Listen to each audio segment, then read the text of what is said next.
Randonneureuses, C'est deux potes de longue date qui cultivent leur amour pour la randonnée. et l'humour décalé. Ici, on vous partage toutes nos anecdotes de voyage Des conseils pour préparer vos meilleurs randos. et notre expérience de baroudeuse. Alors, ça dit whack?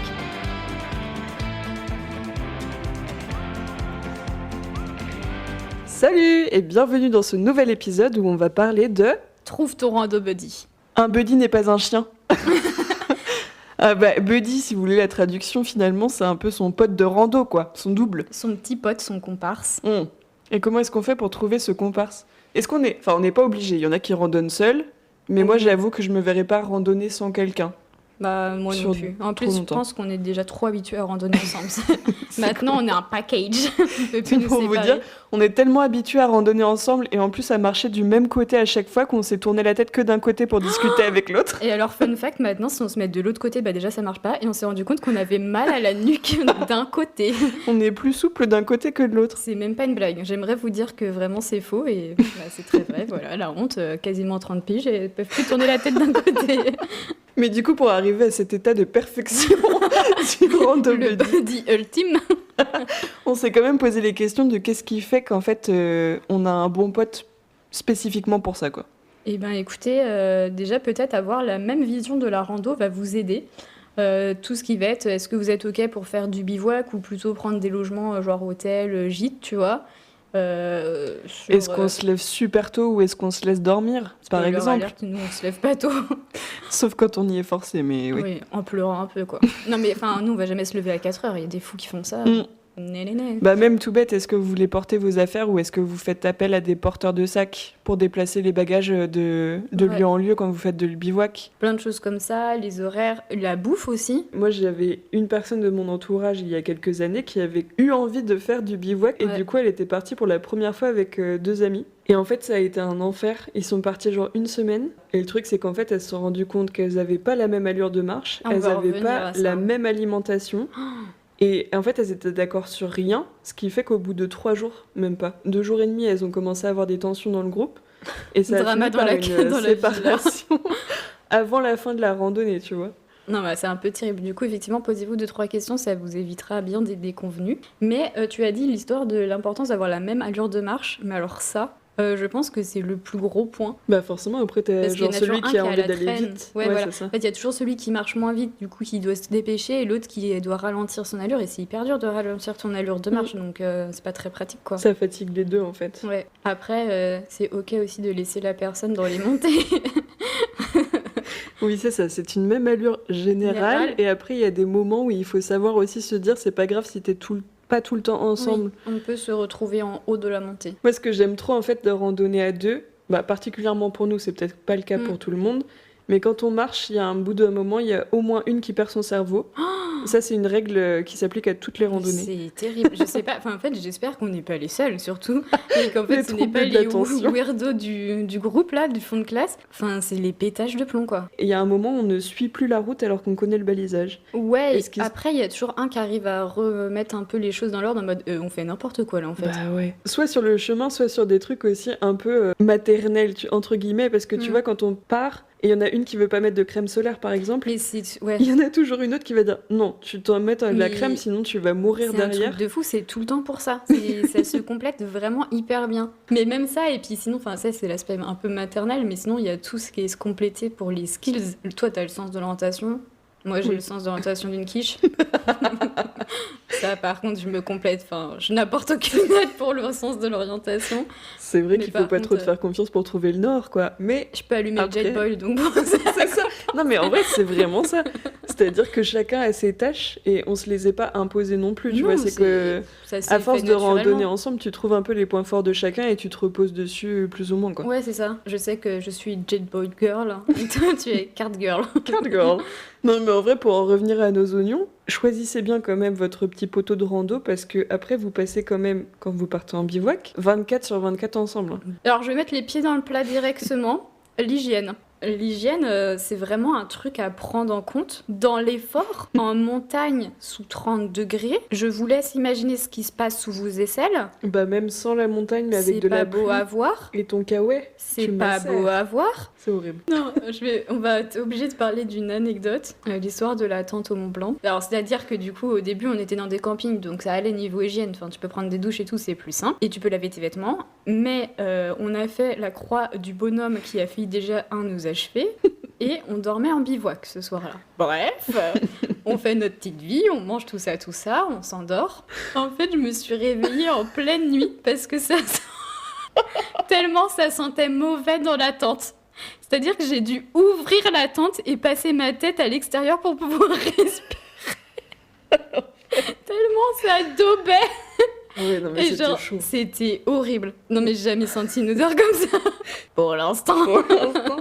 Non, mais tout ça pour dire qu'effectivement, il faut se... être prêt à partager des odeurs corporelles et... C'est-à-dire que je pense que la randonnée, ça te crée vraiment un esprit un peu de famille, quoi. T'as vraiment plus de barrières. Bah, il n'y a plus aucune barrière et du coup c'est pour ça que je pense que franchement c'est pas du tout adapté d'être avec ton mec ou ta meuf quoi. Bah, on en a croisé sur les sentiers qui Mais font je ça sais en pas couple. comment ils font. Mais je pense que c'est soit ça passe, soit ça casse. Parce qu'en fait, la randonnée, ça révèle le caractère de la personne de A à Z. Oui, bah enfin tu te vois sur tes pires coutures quoi. Parce que je sais qu'avec Jeanne, enfin je vais parler pour moi mais je sais que Jeanne est d'accord, mais tu sais quand on va avoir faim, bah je suis très désagréable. Moi aussi. Et du coup, bah, enfin, je sais que j'aurais trop du mal à montrer ça, genre en mode, en fait, je suis horrible, quoi. Enfin, tu vois. T'aurais honte. Bah un peu, parce que des fois, je me suis mis un peu dans des états, c'était peut-être un peu abusé quand même. Oui, mais J'avais l'avantage, faim. c'est que on sait comment on réagit toutes les deux, donc on sait aussi comment pallier la situation, quoi. Oui, c'est vraiment ça. Pour moi, il faut vraiment être prêt à tout partager. Ouais. Mais donc l'hygiène, les humeurs, Il y a certains boudins qui sont plus forts que d'autres. Je pense quand on avait fait une pause sur la plage à Madère, Oui, après la une pause randonnée, boudin. et que j'ai fait mon boudin, mais de l'année, quoi. oui, Parce mais que... c'était hyper drôle, ça se voyait à 12 000 en fait. Je t'avais vraiment fait, tu veux faire des mots fléchés? Et tu m'avais pas répondu, mais pendant hyper longtemps. En fait, j'ai laissé peut-être 5 Mais- secondes de blanc Non, à non, mais c'était réflexion. pas 5 secondes, c'était 2 minutes. La meuf, elle me parle pas, elle me fait non. J'ai vraiment fait ouais, bon, bah on va la laisser J'ai dit tranquille. non, j'ai pas la tête à ça. Oui, enfin, non, Tout t'as était fait dit. non, j'ai pas la tête à ça. Ça allait avec le ton, mais c'était hyper drôle parce que bah, je sais que tu fais ton boudin, bah vas-y, je t'ai laissé faire ton boudin pendant 1 heure. Et tu sais quoi, après ça allait bien. Après, je suis revenue vers toi, c'est tout. Mais c'est Le tout, c'est de savoir hyper drôle. prendre sur soi et aussi reconnaître quand t'as eu des torts. Je pense. Ouais, et puis à l'autre aussi de laisser de l'espace. Après, c'est bien pour la personne qui a fait son boudin de venir dire en fait j'étais horrible quoi. Et c'est ok, enfin vas-y, nous ça fait des années qu'on se connaît, donc forcément c'est plus simple. Mais du coup, enfin si tu pars avec ton mec ou ta meuf et c'est une relation récente, enfin c'est quand même, faut quand même avoir du courage pour avouer que des fois, bah t'es humain et des fois t'es vachement désagréable quoi. Il faut composer vraiment. Ouais, mais après là on a dit un peu des trucs toujours un peu négatifs, mais au contraire, c'est aussi trop quand t'as trouvé ton rando buddy, c'est trop bien parce qu'en fait, bah tu partages que des moments, enfin des moments super cool, genre les fous rires et tout, enfin. Et en fait, c'est souvent la nuit qu'on a des fous rires parce que t'as toute la pression qui redescend. Enfin, c'est pas la pression, la fatigue. La en fait, fatigue qui qui est là arrive. sur. Et une nuit, on était en camping, je m'étais levée pour aller aux toilettes. Quand je suis revenue, Marion arrivait en face, sauf que ça faisait vraiment des bruits de pas dans la pénombre. Avec la vieille lampe torche. On aurait dit 2 morts vivants, mais vraiment le fou rire qu'on Non s'est mais en tapé plus on là-dessus. était pâle comme tout, à bord de la morte, c'est juste la grosse J'avais pas fatigue. lassé mes chaussures, alors ça traînait aussi. C'est magique quoi. Enfin, en fait, je crois que le plus drôle, c'est les pétages de plomb. Mais sur le coup, bah, tu te rends même plus compte de ce que tu dis. Mais les pétages de plomb, attendez, je vais préciser, pas dans le sens énervé, mais dans le Ah sens... non, au contraire. genre juste, tu deviens zinzin quoi. Bah. Zinzin de rigolote quoi. Enfin, Ouais, c'est de fatigue et d'endorphine, et du coup, Ouais. le mélange fait que tu te débloques complètement et tu commences à parler, mais pour dire des choses qui n'ont aucun ah sens. ouais, non mais... Le vampire. Le vampire, est-ce que tu veux raconter ton histoire? En fait, on était en plein soleil, il n'y avait pas un pet d'ombre sur cette rando et on pensait qu'on allait être à l'ombre tout le temps. Et mon cerveau, il a pété un plomb. On pensait être seul, c'est important. J'ai pété un plomb et... Ouais, je vais brûler, je suis un vampire. Avec cet accent. Je suis un vampire. En criant, mais tellement fort. Mais, et toi, tu me regardes comme ça. Quoi? Là, on parle de craquage vraiment un peu rigolo, et après, t'as les craquages moins rigolos, où vraiment t'as le craquage nerveux de la personne qui pense pas y arriver. Et là, ça, c'est trop important c'est d'avoir ce une qu'on personne appelle pour te remotiver, quoi. La grosse chialade. Ah ouais, franchement. Dans le milieu.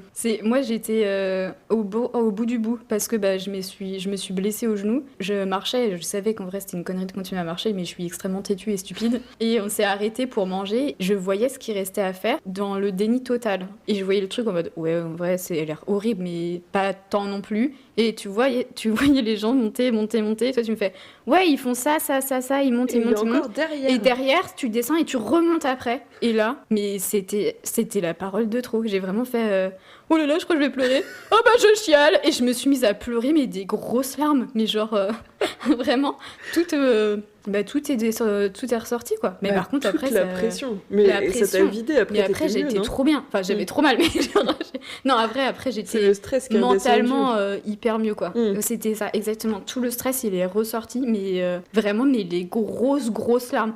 Non, mais après, c'est ok. C'est ça aussi parce que tu peux être vulnérable avec la personne.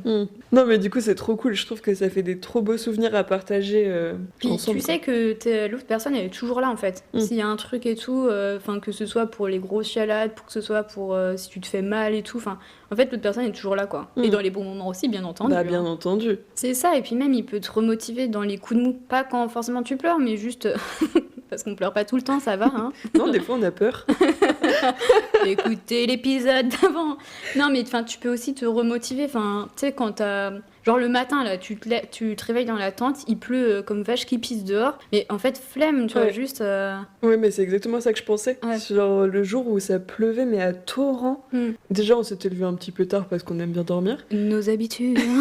Mais en fait, il pleut tellement fort, t'entends ça sur la tente, tu sais qu'elle va pas sécher, qu'il faut la replier, que tu vas être trempé dès que tu sors le petit doigt de la tente. Et bah là, t'es forcément obligé de reposer un petit peu sur l'autre pour te dire allez hop. Ouais, parce que les deux sont dans le même état, mais du coup, tu combines tes deux forces qui te restent là, tes deux petits bâtons de force, et tu fais bon, bah allez, vas-y, de toute façon, il faut y aller. Que tout seul, bah c'est hyper dur, tout seul, t'es en mode flemme, quoi. Genre.